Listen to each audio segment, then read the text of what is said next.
끝까지 창문을 깬 747번 버스 기사 저희가 준비한 4호입니다. 오송 지하차도 참사로 지금까지 모두 13명이 목숨을 잃었습니다. 지하차도에 들어가는 지인님만 막았어도 이 생각이 참 떠나질 않는데요. 먼저 유저 목소리부터 듣고 오겠습니다.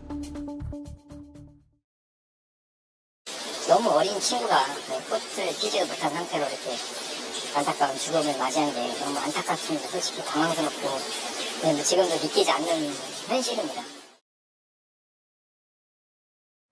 몇몇 오늘 연결식이 좀 진행이 됐는데 특히 이 빨간 버스 747번 버스 기사에 대한 얘기들이 좀 많이 나와서 둘째 아들의 결혼을 앞두고 35년 만에 첫 가족여행을 준비하던 날 사고가 났다는 게 유족들의 말입니다.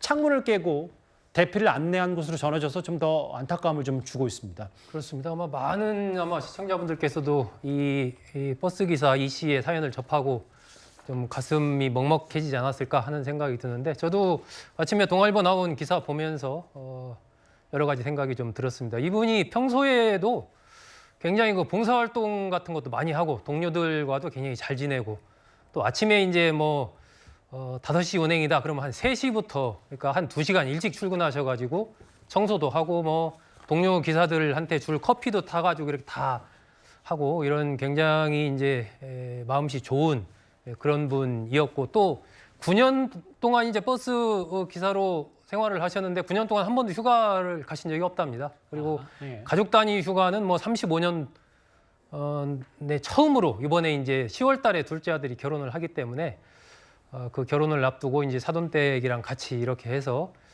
여행을 가는 걸로 바로 앞두고 여러 가지 신발도 사고 음식도 준비하고 이제 그런 상황에서 이 사고를 당했고 또 그 순간에도 당신의 어떤 목숨 나 혼자 살겠다 이게 아니라 버스 유리창을 막 깨면서 승객들을 한 명이라도 좀 살리기 위해서 굉장히 노력한 그러한 모습들이 전해지면서 많은 분들께서 이 씨 부분에 대한 안타까움과 그런 애도하는 마음을 좀 갖고 계시지 않나 싶습니다. 이 버스 기사에 대해서 여러 가지 얘기들이 더 나오는 게 왜냐하면 일부 온라인에서 혹은 댓글 중에 본인 독단으로 노선 변경해서 사고가 커졌다는 등 혹은 버스 기사가 승객 버리고 혼자 탈출했다는 등 이런 확인되지 않은 얘기들이 쏟아지면서 유족들이 더 안타까움을 더 가슴이 아팠다 이런 얘기가 좀 전해져서 또 정확한 사실을 또 전해야 되고 실제로 주변에서 좋은 평가를 받았고 창문을 깨고 물이 좀 들어오니까 빨리 대피하라고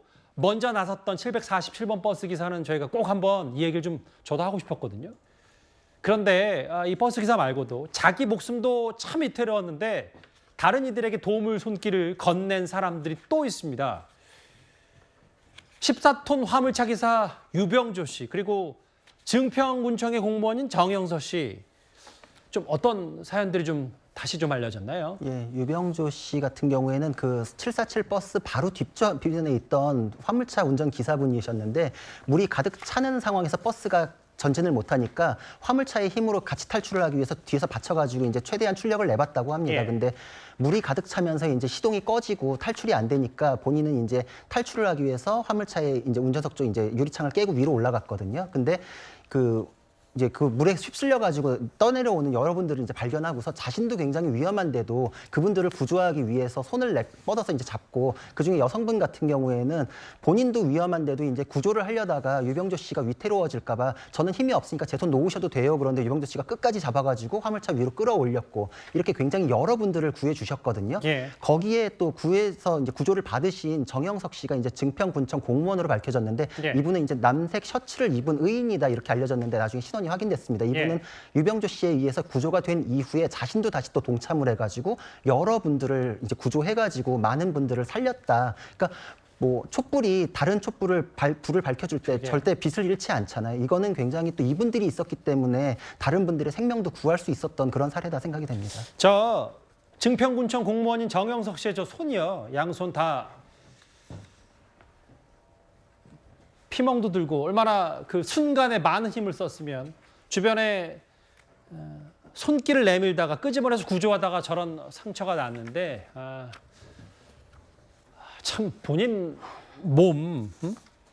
목숨도 위태로웠는데 저런 그 행동 하나하나가 지금 더 큰 피해를 막을 수 있었던 참사 속 의인들입니다.